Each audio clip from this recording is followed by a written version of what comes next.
Olá, começa agora mais um programa TV Secor, o canal do comerciário que você acompanha todas as manhãs, segundas-feiras, em www.secor.org.br, também em tvosasco.com.br, pelos canais 3 da operadora NET, 8 Vivo Fibra e 22 da Megasat. Agora, aqui conosco hoje, nosso entrevistado é o José Pedro da Silva. José Pedro, que é ex-cotista, ex-presidente do PT de Osasco, vinculado aí ao movimento sindical, um batalhador da nossa região. José Pedro, obrigado por reservar um horarinho da sua agenda para vir conversar aqui conosco. Eu sei que a temporada não está fácil, a gente tem aí uma grande luta pela frente e você é um dos partícipes mais ativos aí dessa luta. Mas obrigado por vir aqui conversar conosco. Eu que agradeço aí a abertura que o sindicato está dando, você como repórter aqui me entrevistando, eu que agradeço em poder colocar um pouco aquilo que eu vejo da sociedade. Eu fico extremamente agradecido, senhor Arruda, senhor diretor do sindicato lá e o companheiro Neto, tá? Obrigado. E junto aqui comigo, o nosso companheiro de sempre, o Arruda, diretor de comunicação do sindicato. Tudo bem, Arruda? Tudo bem, companheiro Jefferson, tudo bem, companheiro José Pedro, né? Obrigado aí por comparecer, para trazer um pouco do que aconteceu no passado, na realidade, né? E o que vai estar acontecendo agora no presente. E dizer também, comerciário, que nós estamos aí com a Copa Secocopa, né, que está conversando agora no mês de julho. Eu gostaria que vocês participassem, fizessem as suas inscrições, que vai ser muito bacana. Como todos os anos, né, vocês participam, esse ano não poderia ser diferente. Participe, traga a sua família, faça as suas inscrições, que vai ser muito bacana. Olha aí, a Copa do Mundo acontecendo e a Copa do Secor simultânea, é isso aí. Justamente. Mas não vai coincidir os jogos não, né? Não. Então tá bom. Zé Pedro, conta um pouquinho pra gente, você é originário aí do movimento sindical, né? A luta começou nos metalúrgicos aí, metalúrgicos de Osasco, você foi vice-presidente dos metalúrgicos de Osasco. Conta um pouquinho aí dessa tua trajetória no movimento sindical, como é que você descobriu o sindicalismo? Eu comecei a minha luta, realmente não foi nem assim no metalúrgico primeiro, né? Uhum. Eu era agricultor, trabalhador sem terra, chego em Osasco em 61, fui servente pedreiro, inclusive aqui no Seniarte aqui, trabalhei aqui na construção do Seniarte, 61. Olha que bacana. Depois eu entrei na Sambra, né? Sociedade Gordueira do Nordeste Brasileiro, foi meu primeiro emprego fabril. Trabalhei lá e lá eu encontrei uma pessoa que era um militante do Partido Comunista e era militante operário e que me levou para ser sindicalizado, me falou de sindicato, a primeira vez foi esse companheiro Arthur. Eu não sabia o que era sindicato, tá entendendo? Aí ele que me introduziu no movimento sindical. Depois, na ditadura, aí eu fui mandado embora em 64, não por causa do movimento, que eu ainda não era conhecido. Saí por corte de emprego mesmo, aí vim trabalhar na Cobrasma. Trabalhei na Cobrasma de 65 até 67, também fiquei sócio sindicato, mas não era um ativista. Tinha nascido já 2 filhos, eu estava ganhando salário mínimo, tinha que trabalhar demais, de dia, de noite, hora essas coisas todas, eu não me envolvi, mas tinha uma certa visão. Aí quando eu volto para Osasco em 1971, trabalhando na Brombovelli como caldeireiro, adquiri a profissão, já tinha uma visão mais aprofundada da luta de classe. Aí eu entrei na chapa do Enes Amorina, como vice-presidente do Sindicato Metalúrgico de Osasco, e eu sendo caldeireiro na Brombovelli. Então minha luta começa daí. Esse foi um passo que eu tive, trabalhando no metalúrgico aqui de Osasco, na Brombovelli, e vice-presidente do sindicato durante 3 anos. Aí depois, em 77, nós divergimos, e aí eu lancei uma chapa de oposição. Eu perdi, mas estava conhecido no cenário político. Eu já tinha conhecido Lula em 1975, Lula virava presidente lá e eu virava vice aqui. Uhum. E aí eu no trabalho aí lá na Brombovelli, eu continuei sendo um ativista da Brombovelli e andando pelo país afora, falando das lutas sindicais, falando da possibilidade de uma central de trabalhadores, que nós já defendíamos uma central única de trabalhadores. Na época não existia. Não existia. Não, porque a iniciativa de central, o embrião de central, No governo Goulart, depois tinha abortado com a ditadura. Né? O governo Goulart, inclusive, deu permissão para se criar a CGT, né?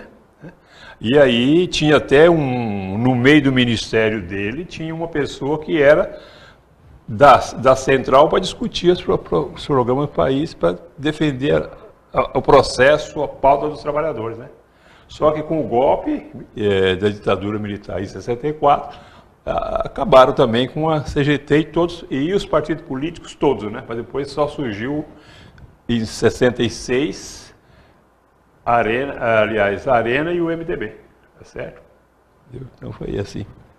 Agora, você levou essa experiência de luta, toda essa participação no movimento sindical, num determinado momento, para a Europa, lá com o Zé Ibrahim, na época do exílio do Zé Ibrahim. Zé Ibrahim, né, Arruda, para os telespectadores que não conhecem, foi um ativista, né, sindical importante aqui da região, tem livros sobre a participação, né, dele no movimento sindical, da luta dele contra a ditadura, foi presidente do Sindicato dos Metalúrgicos também, né, Zé Pedro preso, né, por conta da ditadura, por conta de ser o presidente. Né? Agora, no momento que ele estava exilado na Europa, você foi lá encontrar com ele para uma atividade importante lá. Né? Conta um pouquinho dessa história. Veja bem, eu não havia conhecido pessoalmente o Ibrahim quando ele virou presidente do sindicato. Fui conhecer ele quando ele virou de nome, né, porque eu estava trabalhando em São Paulo já, tinha saído da Cobrasma de Osasco. De Osasco, trabalhando na Cobrasma, fui para São Paulo. Aí o Zé Ibrahim tinha virado, com 19 anos de idade, presidente da comissão de fábrica da Cobrasma, que é uma maneira das mais importantes da organização do trabalhador, no interior do trabalho, né, ter essa comissão que vai intermediar os conflitos ali entre trabalhador e patrão. E Zé Ibrahim, com 19 anos, tinha saído do Senai, estudado no CNARTE, né? Virou presidente dessa comissão e logo em seguida, em 67, ele se elege presidente do Sindicato Metalúrgico de Osasco. E aí, em 68, tem aquele movimento paredista aqui em Osasco que fizeram a greve, né? Tá certo? E uma greve bastante radicalizada.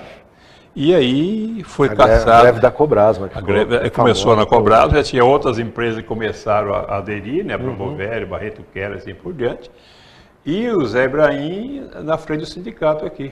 O Zé Ibrahim, uma gama de outros trabalhadores importante, que muitos deles ainda vivem até hoje, né? O Zé Ibrahim, infelizmente, já faleceu, né, 3 anos atrás, mas você tem ainda, que está com a gente aqui, que marcou época, junto com o Zé Ibrahim, companheiro Roque, o Espinosa não era metalúrgico, mas hoje é intelectual, participou da greve. O João Joaquim, que é até meu compadre, o Joaquim Miranda, tá certo? O Inácio Gurgel, que também já faleceu, que era um nordestino bastante poeta, né? Grande poeta, tá entendendo? Eu tinha uma gama de companheiros de primeiro time. O João Cândido, que está vivo, está 80 e poucos anos, morando em São José dos Campos. O Tigrão, que hoje, o Otaviano, que hoje é presidente da UAPO, né? Da UAPO, né? Então, quer dizer, era uma gama de gente de primeiro time, era uma seleção de gente boa, né? E o Zé Ibrahim era, assim, comandava o sindicato, né? Aí ele cai o sindicato, um bocado desse pessoal é preso, o companheiro Groff, que na época era o presidente da comissão de fábrica, sofre muito na mão da ditadura militar, e depois o Zé Ibrahim e o Roque foram exilados na hora que pegaram aquele embaixador e exigiram, os guerrilheiros exigiu que se trocasse o embaixador por liberar eles lá na Argélia para depois tomar o rumo deles. Importante frisar, né, Zé Pedro, já que a gente entrou aí para a questão da greve de 68, é que não foi uma greve, inclusive, política, foi uma greve por direitos dos trabalhadores, né? Não tinha coisa... política, sim, no sentido de reivindicar uma política, né, melhor para o trabalhador, mas assim, foi uma greve que lutava pelos direitos dos trabalhadores na fábrica, não foi uma greve organizada de cúpula, os próprios trabalhadores foram parando, foram com o apoio do sindicato, né? Agora, para ver qual é o problema de uma ditadura militar, né? Já chegou com a repressão, prendendo todo mundo. É uma greve histórica na cidade, uma greve histórica no país, né? Mas que contou aí com uma repressão ferrenha Pois é, esse que é um problema hoje que nós estamos vivendo, que os trabalhadores, quem não viveu naquele tempo, precisava ler o que aconteceu naquele tempo para saber o que é um processo de ditadura militar. Quando a gente vê pessoas mal informadas defendendo a ditadura militar. Ditadura militar, não, o que ela fez nesses 21 anos, vai se descobrindo que cada vez mais fica mais claro que não é solução para uma nação. A solução para uma nação e para o mundo é a democracia direta, geral, está entendendo? Portanto, essa greve que foi feita em Contagem e foi feita em Osasco, era greve contra o arrocho salarial imposto pelaquela ditadura que entrou, que não tinha direito de greve. Por que não tem direito de greve? Direito de greve é um direito universal dos trabalhadores, conquista que os trabalhadores foi adquirindo através de suas consciências, que inclusive na Europa, depois aqui no Brasil, no tempo do anarquismo e tal, assim por diante, e se criou o sindicato justamente para isso, para defender o trabalhador, porque antes de existir sindicalismo, o trabalhador era praticamente escravizado. É só ver a história. Eu fui estudar isso, você está entendendo? E as coisas começaram lá na Europa, as empresas que faziam o carvão, a tecelagem. O trabalhador não tinha direito algum. Trabalhava muitas vezes trancado dentro da fábrica, 18 horas por dia, sem direito a pausa. Muito insalubre, salário uma merreca, não tinha nada que organizasse a vida, capital de trabalho. O patrão era o soberano, tá certo? Aí você trabalhava. Quando você não aguentava mais trabalhar, ficava doente, você era encostado, saía fora, desocupava a área e você não era aposentado, você não tinha caixa, você não tinha nada. Está entendendo? Foi assim que nasceu o movimento sindical. E eu quero aproveitar um gancho, companheiro Arruda, que você hoje é dirigente sindical, né? Você, o companheiro Neto e a diretoria do sindicato dos comerciários, os demais sindicalistas. Eu venho acompanhando a dificuldade que é fazer sindicalismo hoje. Porque se no tempo da ditadura nós tínhamos a ditadura que ferozmente veio para cima do trabalhador, tá certo? Inclusive caçando o sindicato, hoje eles fazem umas coisas na base da política errada. A política de combater, de descaracterizar o sindicalismo. Tá certo? Primeiro, tirar os recursos do sindicato, diminuir os recursos do sindicato, que é para matar a míngua. E eu quero dizer aos companheiros que é assalariado, não precisa ser operário, os assalariados, quero dizer, deixar aqui, um velho de 76 anos, que passou mais de 55 anos de sua vida lutando em prol da classe trabalhadora, eu compreendi que a ferramenta sindical é a ferramenta, sabe, que vai estar o tempo todo no interesse dos trabalhadores. É por isso que agora, nas greves, o João Dória, o João Falador, o João Mentiroso, prefeito de São Paulo, o João que entrou fazendo um compromisso de ficar 4 anos, fica 2 anos, diz que greve é coisa de vagabundo. E aí eu me lembro que ao estudar a história da classe trabalhadora, toda vez que o trabalhador fez um movimento para poder melhorar sua condição de vida, foi chamado de baderneiro e de vagabundo. O trabalhador, para essa gente elitista, exploradora, é só para dar lucro e poder para eles, só para dar lucro. Na hora que você começa a pensar e começa a atuar, você é taxado de vagabundo, você é taxado de quadrilha e assim por diante. Olha agora as greves dos caminhoneiros, tá certo? Aqui em São Paulo, na Câmara de Vereadores, mulheres, professoras recebendo murro de policiais, sangrou, várias delas saíram sangrando. No Paraná, o Beto Richa do PSDB botou cachorro policial que atacou um jornalista, ou não foi? Estou falando mentira? Saiu na televisão. É assim que essa gente trata o assalariado. E daí é importante vocês, cada um que está ouvindo aqui, prestar atenção. Presta atenção o que está acontecendo no nosso país hoje. Toda essa onda, né, contra as organizações que defendem o povo. O que está acontecendo? É para dar mais lucro para eles. Aí arrebentaram a CLT, quer arrebentar ainda mais a Previdência Social tá certo? Ameaçando de privatizar tudo. Privatizar tudo, rebentar o nosso patrimônio, jogar na mão das multinacionais americanas e europeias, e o povo brasileiro vai ficar assistindo isso, minha gente. Então não pode, porque o que eles querem fazer cada vez mais, ó, o cara deu agora, disse que o salário mínimo ia ser R$ 2.006, R$ 2.004, já tirou R$ 4. Que é isso? Ele quer tirar só nas costas do mais pobre. Tem que parar com isso. Agora o mais pobre tem que compreender que lado ele está. Ele tem que compreender quem é que faz a luta com ele e para ele. Pois é, o momento para o sindicalismo é bem difícil, né, Difícil. Uma criminalização, vamos dizer assim, né, dos sindicatos. Então, é óbvio que existem entidades, como tudo, né, como tudo no país, tem entidades que não desenvolvem de fato um trabalho de base. Não é o caso do Secor, muitos outros, né, os metalúrgicos, muitos outros sindicatos aguerridos aqui da região, agora aí do Brasil todo. Agora, o fato é que ao minar o sindicato, né, o governo elimina a possibilidade do trabalhador se organizar para lutar por melhor salário. Às vezes não é tanto salário, a queda da inflação tirou um pouco a questão do salário, mas assim, o trabalhador precisa entender que a CLT é uma base que agora está sendo esfacelada, mas ela não garante a maioria das coisas de que ele se beneficia. A maioria das coisas que ele se beneficia está ali na convenção coletiva, de trabalho, que é um sindicato da categoria dele, no caso dos comerciários do Secor, né, no caso dos vigilantes lá, os sindicatos vigilantes, ou dos metalúrgicos, os sindicatos metalúrgicos, que é um sindicato que garantiu que foi lá, sentou, negociou, ameaçou parar, ameaçou fazer isso, ameaçou fazer um movimento com a força dos trabalhadores e que garantiu aquele benefício na convenção coletiva. Né? E aí, sem a força do sindicato, o trabalhador pode ficar sem essa convenção coletiva e vai voltar para a CLT na próxima temporada. Certeza, né? Com certeza.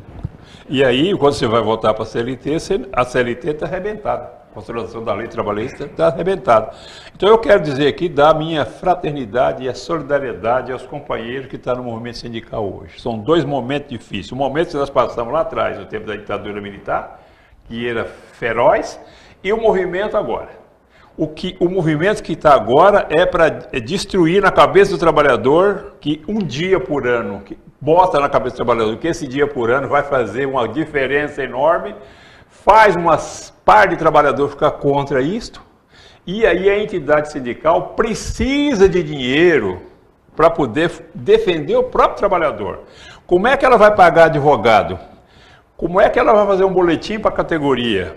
Como é que ela vai botar carro de som para poder... Está entendendo como é que é o negócio? Então, eu digo para o trabalhador, olha, se eles conseguirem fazer o que eles querem fazer com o movimento sindical, nós não vamos ser só explorados, não, nós vamos voltar para a escravidão. Vai voltar para a escravidão como era antes, há 200, 300 anos atrás. É disso que se fala. Portanto, trabalhador assalariado, leia, aprenda e valorizar a sua ferramenta de luta, que é o movimento sindical, que é o sindicalismo.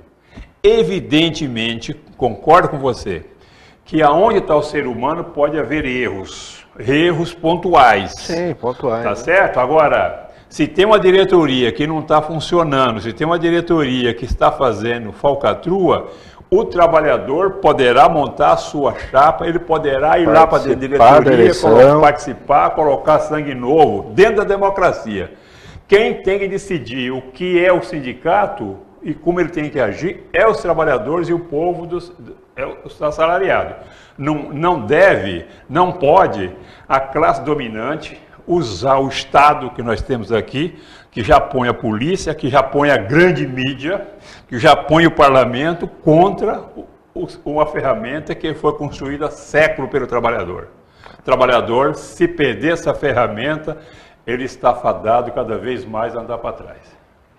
Zé Pedro, agora vamos falar um pouquinho de conjuntura política. Você foi presidente do PT de Osasco, é um militante histórico aí do PT de Osasco, ajudou a fundar o partido, né, na cidade, continua militante. Como é que está a situação, a avaliação aí do partido em Osasco em relação às eleições aí que estão por vir? Primeiro, eu queria dizer que eu fui dos primeiros sem filiado do PT nacional. Eu tenho esse documento em casa. que eu peguei agora para a luta pela anistia, né? Eu fui anistiado agora no mês de março, né? Lá em Brasília, recebi a anistia. Uma reparação que, dentro da democracia hoje, se faz uma visão de que foi um exagero que fizeram com a gente. Então eu fui anistiado como outros foram. E quando surgiu o PT, eu fui o primeiro sem filiado desse documento que lançou o Estatuto do Partido. Né? Bom, e aqui em Osasco, já desse momento, eu já tinha amizade com o Lula, na casa do sindicato, nós montamos aqui um bom núcleo de pessoas para fundar o partido aqui. E aí eu venho tocando o partido. Em 82 o Lula foi candidato a governador, eu fui candidato a deputado federal, o Marco Martins candidato a deputado estadual, João Paulo e a Rosa se elegeram vereador, era tudo junto, né? Era governador de estado, senador, deputado federal, deputado estadual e vereador e prefeito, tudo junto, na mesma eleição, eu lembro, em 82. A partir daí eu fiquei sempre na atuação, ganhando a vida, fazendo movimento sindical, fazendo PT e tal, né? Não me elegi deputado, mas ajudei a eleger outros companheiros, não tinha visão de que podia chegar mesmo. E fiquei no partido até hoje, né? Teve umas brigas aí em 85, eu não posso negar isso, teve umas brigas internas, que tivemos muita briga interna, e aí, nesse momento, eu saí fora do PT, fui para o PDT, entendeu? Mais um ano depois, o companheiro Lula veio na minha casa me chamar que eu deveria voltar para o PT, que tinha sido feita injustiça comigo no PT, e a minha saída do PT foi por causa de uma injustiça. Ainda ele usou essa frase: o movimento operário é difícil chegar a construir um militante com a visão que você tem, com a bagagem que você tem, isso leva 20 anos, e nós não podemos abrir mão de você. Você, inclusive, já participou de outros partidos, eu fui de organização clandestina, tinha sido do MDB antigo, né, junto com o Parro aqui. Você já tem uma experiência partidária, eu não tenho. E quem não tem, pode haver erro, embora não foi o erro meu aqui, foi o erro que cometeu aqui em Osasco, mas eu estou convidando você, sua esposa e seu pessoal para voltar para o PT. E aí eu pensei e voltei para o PT. E ele ainda disse assim: você volta para o PT, não precisa voltar de cabeça baixa e como Maria Madalena, de cabeça baixa. Ainda falou assim, usou a palavra, não vote como Maria Madalena, arrependida, não. Volta fazendo política que você tem moral junto aos trabalhadores, né? Aí eu repensei e voltei para o Partido dos Trabalhadores, tá certo? A partir daí estou até hoje aqui no PT. E quero dizer que nós vivemos aí uma conjuntura muito difícil, né? Porque ao mesmo tempo que as elites sacaram que havia uma efervescência no Brasil e na América do Sul e na América Latina das forças de esquerda, que começou a ganhar governos e começou a transformar e colocar na roda do dia da sociedade pessoas que antes eram marginalizadas. Essa onda que ele chama de esquerdista, de comunista, e acho engraçado, que eu não sei como é que esse pessoal que fala tanto de comunismo, que tudo para eles é comunista. Tudo é comunismo, um copo d'água virou comunista. Eu fico pensando, como é que eles vão na feira comprar tomate? O tomate é vermelho. Morango, muitos deles torcem para o Flamengo. Ah, toma vergonha na cara, pô, sabe? Tudo é comunista. Padre começa a falar é comunista. Um repórter começa a agir como repórter, um jornalista agir como repórter isento, falando a verdade, vira petralha, vira comunista. Ó, para com isso. Tome vergonha na cara. Entende o que é uma democracia, tá entendendo?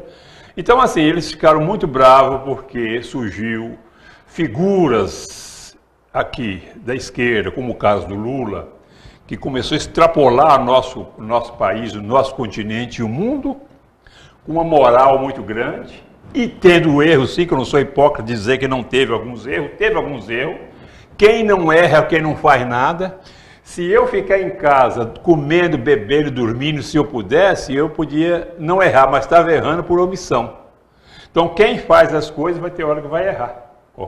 Você no sindicato, quantas vezes vocês fazem no sindicato dos comerciários uma avaliação e falam autocrítica aqui, ó, nós temos que melhorar aqui, não é assim que faz as coisas, né?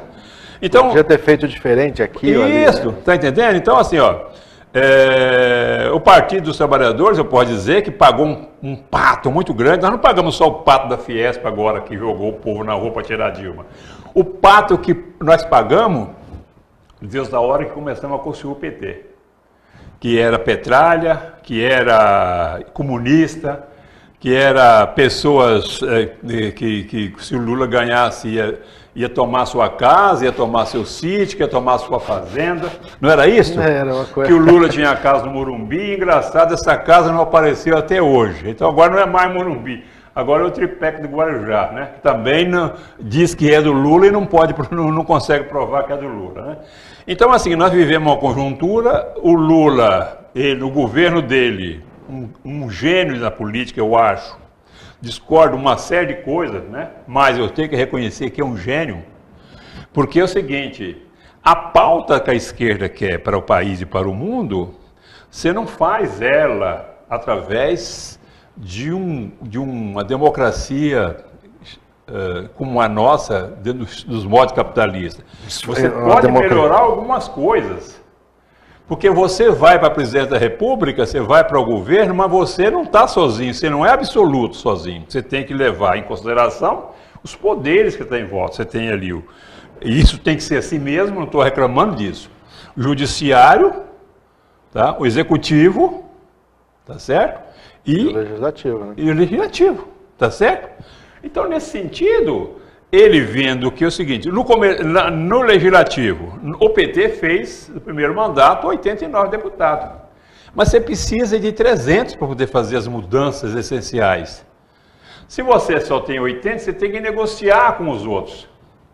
Está entendendo? Aí foi daí que fez essa aliança até com o PTB, com o PMDB e assim por diante, tá certo? Só que eles fazem aliança com a gente para governar, mas eles não fazem o nosso potencial de trabalho, nossa filosofia de governo. Não é uma aliança programática. Programática, eles fazem algumas coisas, estão de acordo, outras não. Então é melhor em vez de seu carro numa rodovia, você não pode correr 100 por hora, mas você não parando já tá bom, corre a 10. Foi isso que Lula fez, tá certo? Bom, eu podia fazer mais reforma agrária, fazer reforma política, mas não vou conseguir fazer só com o PT. O PMDB me dá uma base para poder fazer razoavelmente as coisas, mas eu não posso fazer uma coisa mais radical. Então ele foi trabalhando nesse nível, tá certo? Só que do lado deles, eles entraram para roer por dentro, para poder fazer o trabalho por dentro. A hora que puderem enfraquecer a gente, eles arrumou o golpe na Dilma, tá certo? Então o PT hoje tem uma dificuldade enorme, né? E agora estamos saindo já das cordas, viu? Hoje, o Partido dos Trabalhadores, na sociedade brasileira, já está, ainda sábado, sexta-feira, tive reunião com o ex-presidente Rui Falcão. Eu ouvi análise lá de que o partido saiu de 6%, está com 20 a 21% a nível nacional. Evidentemente tem lugar que tem mais, tem lugar que tem menos, tá certo? Nas pesquisas ele já ganha aqui em São Paulo, na capital, no estado de São Paulo, tá certo? Com legenda mais lembrada aí, né? Pois é. A preferência. Então mais nas pesquisas, né? Ele já ganha em São Paulo, né? Então isso mostra que apesar de toda uma mídia, todo um conservadorismo e todo um fascismo colocado para cima da esquerda, e principalmente aquele que é o ponta de lança, que é ele, mesmo assim, se fazer eleição hoje, ele ganha. E o motivo dele estar preso não é mais nada menos do que isso. Se deixar a eleição livre e direta, ele vai ser eleito. Tá certo? Zé Pedro, felizmente nosso tempo está chegando ao fim. Queria agradecer aqui a tua participação. Muito obrigado por vir aqui no nosso programa TV Secor. Arruda, muito obrigado também pela participação. E a gente vai ficando por aqui. O TV Secor, você já sabe, toda segunda-feira aqui pela TV Osasco. E também, você já sabe, fique sócio, não fique só. Confira no site do seu sindicato, www.secor.org.br, os benefícios e vantagens de ser um associado. Eu aguardo você na semana que vem. Até lá.